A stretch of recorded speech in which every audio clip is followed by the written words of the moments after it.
காங்கேயம் முத்துவின் ஒரிஜினல் வின்னசஸ் பிராண்ட் அரிசிகள் தரத்திலும் சுவையிலும் என்றும் நம்பர் 1. திமுக அதிமுகவுக்கான மாற்று அரசியல் களம் ஒரு புதிய பாய்ச்சலோடு தொடங்கி இருக்கு. இவ்வளவு நாள் நான் சொன்ன இல்லையா, திரு வைகோ, திரு விஜயகாந்த், அப்புறம் மக்கள் நல கூட்டணி, திரு சீமான், இவங்கெல்லாம் கொண்டு வந்தது அவர் பெரிய மாற்றத்தை இங்கே தரல, வெற்றியை கொண்டு வர முடியல. ஆனால் இந்த முறை அதை பாஜக முயற்சிக்கிறதுன்னு தான் நம்ம நிறுத்தணும். அதில் அவங்களுக்கான வாக்கு வங்கி சரியுது இல்லையா, திமுக அதிமுக, அது இவங்களுக்கு லாபம்ன்றாங்க. ஆனால் அது உங்களுக்கு வருவதற்கான வாய்ப்புகள் இல்லை. ஏன்னா நீங்கள் ஒவ்வொரு தேர்தலுக்கு கூடுதுன்றீங்க. இந்த முறை நாம் தமிழர் கட்சிக்கு வாக்கு வங்கி கூட வாய்ப்பில்லை. அதுதான் அவருடைய கணிப்பு. அது மதிப்புக்குரிய அண்ணன் அவர்களுடைய கணிப்பு, அவருடைய தனிப்பட்ட கணிப்பு அப்படின்றத நினைக்கிறேன். பாஜக வளருது, அந்த அடிப்படையில சொல்றாரு அவரு. நாம் தமிழருடைய வாக்கு சதவீதம் குறையுது, அந்த அடிப்படையில சொல்றாரு. அண்ணன் சொன்னது அவருடைய தனிப்பட்ட கருத்து. அதே மாதிரி அது எந்த அளவுக்கு நிச்சயம் அப்படின்றத அண்ணன் அவர்களே ஒப்புக்கொண்டார். தேர்தலுக்கு பின்னாடி அதை சொல்ல முடியும் அப்படின்னு. தேர்தலுக்கு அப்புறம் அது எந்த அளவுக்கு உண்மை அப்படின்றத மக்கள் சொல்லுவாங்க. அப்ப யாருக்கு வாக்கு வங்கி உயர்ந்திருக்கு, யாருக்கு வாக்கு வங்கி குறைந்திருக்கு அப்படின்றத தேர்தல் முடிவு சொல்லும். இல்ல, அது நம்ம அந்த வாக்கு சதவீதம் அப்போதுதான் தெரியும். ஆனா நம்ம களத்துல பாஜக வளருகிறதுங்கிற அந்த பிம்பத்தை நீங்க ஏத்துக்கிறீங்களா இல்லையா? நிச்சயமா ஏத்துக்கறல. நிச்சயமா நாம் தமிழர் கட்சி குறிப்பாக இளம் தலைமுறை வாக்காளர்கள் மொழி வாரியாக எங்களுக்கு தமிழர் அப்படின்ற அடையாளம் வெளிப்பட வேண்டும் அப்படின்றதுனால நாங்க நாம் தமிழர் கட்சிக்கு தான் வாக்களிப்போம் அப்படின்னு நான் களத்துல செல்ற இடங்கள்லாம் குறிப்பா மாணவர்கள், இளைய தலைமுறையினர் எங்க கட்சிக்கு பெருவாரியான ஆதரவுகளை கொடுக்கறாங்க. அதுல எல்லளவும் மாற்று கருத்து கிடையாது. இளம் தலைமுறையினர்கள், புதிய வாக்காளர்கள், ஏற்கனவே பல்வேறு கட்சிகள்ல இருந்தவங்க கூட மாற்றம் வேணும், இனிமே எங்களுக்கு ஏமாற்றம் வேண்டாம் அப்படின்றதுல ரொம்ப தெளிவா இருக்காங்க. ஏன்னா அவங்க மத்தியில ஆட்சி செய்யறாங்க, இவங்க மாநிலத்துல ஆட்சி செய்யறாங்க. ஆனா இது ரெண்டுமே எங்களுக்கு அதிருப்தி தரக்கூடிய ஒரு அரசாங்கமா தான் இருக்கு. அண்ணாமலை வரவுக்கு பிறகும் நீங்க அதுல உறுதியா இருக்கீங்க, அவருக்கு வாக்கு போலேன்னு நினைக்கிறீங்க, பாஜகவுக்கு போலேன்னு சொல்றீங்களா? ஆமா, நிச்சயமா தான். நிச்சயமா. ஓகே சார், 2-3 கேள்விகளை திரு பேராசிரியர் சீனிவாசன் சொன்னதுலேருந்து கேட்க வேண்டியதாக இருக்குது. ஒன்று, பெரும் பாய்ச்சலோடு பாஜகவுடைய வாக்கு சதவீதம் உயர்கிறதுங்கிற மாதிரி பெரும் பாய்ச்சலோடு அதிமுகவுடைய வாக்கு சதவீதம் குறைகிறதுன்னு சொல்கிறார். அது எந்த அடிப்படையில் அவர் சொல்கிறாருன்னு தெரியல, தேர்தலுக்கு பிறகு தெரியும். ஆனால் அப்படி ஒரு பிம்பம் இங்கே இருக்கா? அதிமுக சிதைகிற மாதிரி இருக்கா இங்கே? அவ்வளவு பெரும் பாய்ச்சலோடு பாஜக முன்னேறி போகிறது என்றால் அவருடைய நம்பிக்கையை நான் பாராட்டுறேன். ஏன் கடைசி வரைக்கும் ஒரு பக்கம் அந்த கட்சியினுடைய மாநில தலைவர் திரு அண்ணாமலை கூட்டு இல்லைங்கிறாரு, இன்னொரு பக்கம் என்ன சொல்கிறாங்க, கதவு திறந்தே இருக்கிறது. கடைசி உங்களுக்கு அவ்வளவு பலமும் பாய்ச்சலும் இருக்குமானால், அதிமுக வாக்குகள் சரியுமானால், ஏன் கடைசி நிமிடம் வரைக்கும் கதவை திறந்து வச்சிருந்தீங்க? மிரட்டி கூட பார்த்தாரு, கூட்டணிக்கு வரலனா பெரும் விளைவுகளை சந்திக்க வேண்டியிருக்குன்னு. அப்ப கூட போஸ்டர் ஒட்டி அவரை எதிர்ப்பு தெரிவிச்சதோட விட்டுட்டாங்க, வரமாட்டேன்ட்டாங்க. இன்னொரு பக்கம் பார்த்தீங்கன்னா கடைசி நிமிடம் வரைக்கும் நீங்கள் உண்மையிலே ஒரு அண்ணன் நகைச்சுவையில் இந்த தமாகாவை பற்றி சொன்னாங்க இல்லையா, அது ஒரு நல்ல நகைச்சுவை.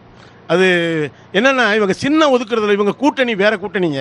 ஒன்று அமலாக்கத்துறை, வருமான வரித்துறை, மத்திய புலனாய்வுத்துறை, தேர்தல் ஆணையம். இங்கே பாருங்களேன், முதல்ல போய் விசிகா போய் பானை சின்னம் கேட்குறாங்க.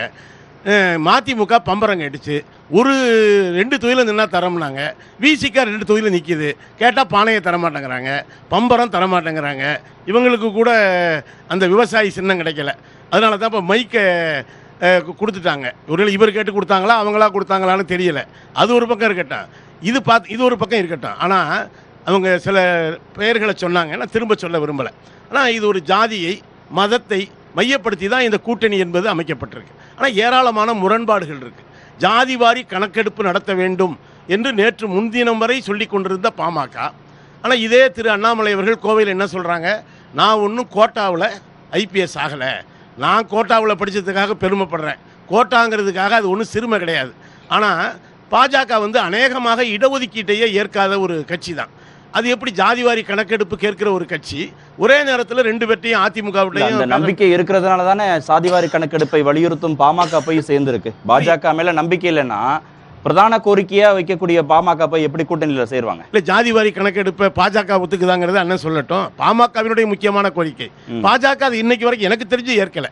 ஜாதிவாரி கணக்கெடுப்பு என்பது பாஜகவுக்கு அநேகமாக இந்தியா கூட்டணியில் இருக்கிற எந்த கட்சிக்கும் அதில் கருத்து மாறுபாடு கிடையாது. ஆனால் பாஜக அது கூடாது, ஒருவேளை இப்போ சொல்லலாம், அண்ணன் சொல்லலாம், இல்லை எங்களுக்கு அப்படின்னா ஏற்கனவே அதை கொண்டு வந்திருக்கலாமே, ஜாதிவாரி கணக்கெடுப்பு கொண்டு வந்திருக்கலாம் அப்படிங்கிறது தான். இன்னொரு பக்கம் பார்த்தீங்கன்னா அந்த கூட்டணியே ஒரு வித்தியாசமான கூட்டணியாக இருக்குது.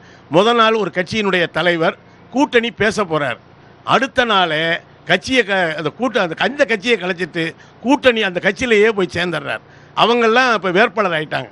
இது ஒரு முதல் நாள் வரைக்கும் இப்போ என்னென்ன பாய்ச்சல் வேகத்தில் காட்சிகள் மாறுகிறது. எனக்கு கூட நான் அண்ணனுடைய கொள்கைகளை ஃபாலோ பண்ணுறதில்லை. இல்லை, ரொம்ப முக்கியமான செய்தி. ஒருவேளை நீங்கள் சொல்கிற திரு சரத்குமாருக்கு பேராசிரியர் சொல்கிற மாதிரி நம்பிக்கை கூட வந்திருக்கலாம்.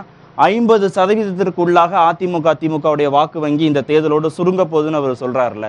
அப்போ பாஜக மீதான நம்பிக்கை வந்ததன் அடிப்படையில் கூட போய் அவங்க கூட்டணியும் சேர்ந்திருக்கலாம், கட்சியை கலைச்சிட்டு கூட போய் சேர்ந்துருந்துருக்கலாம். இல்லை, அவங்க இப்போ வந்து டிடிவி தினகரன் அவர்கள் அந்த அணியில் இருக்காங்க. ஓபிஎஸ் அவர்கள் சுயேட்சை சின்னத்தில் நிற்கிறாங்க. அது இப்போ என்ன கணக்கில் சேர்க்கறதுனே தெரியல. நேற்று வரைக்கும் இரட்டை இலையை முடக்குவதற்கு எல்லா முயற்சியும் மேற்கொண்டது முடியாமல் போனதால் அவங்க நிற்கிறாங்க. நீங்கள் வந்து அது அந்த கூட்டணியே வந்து அப்படின்னு பார்த்தீங்கன்னா, ஒரு பக்கம் பாமக இந்த பக்கமும் பேசுனாங்க, அந்த பக்கமும் பேசுகிறாங்க. இப்போ தேமுதிக இந்த பக்கமும் பேசுனாங்க, அந்த பக்கம். இது என்ன கொள்கை அப்படின்னு நான் கேட்குறேன். இப்போ இந்தியா கூட்டணி எடுத்துக்கிட்டிங்கன்னா பல ஆண்டுகள் போராடி 2019 இதே கட்சிகள் தான் இருந்தது. இப்போ புதிய கட்சின்னா மக்கள் நீதி மையம் மட்டும்தான் அதில் சேர்ந்துருக்காங்க. ஆனால் இது வந்து பாய்ச்சல் வேகத்தில் முன்னேறினா எதுக்கு இந்த கட்சிகளை நீங்க இணைக்கணும், தனியாவே நிக்கலாமே அப்படி என்பதுதான் நம்முடைய கேள்வி. என்ன தேவை வந்தது ஸ்ரீனிவாசன்? இடைவேளைக்கு பணம் போலாம். காங்கேயம் முத்துவின் ஒரிஜினல் வின்னசஸ் பிராண்ட் அரிசிகள், தரத்திலும் சுவையிலும் என்றும் நம்பர் 1.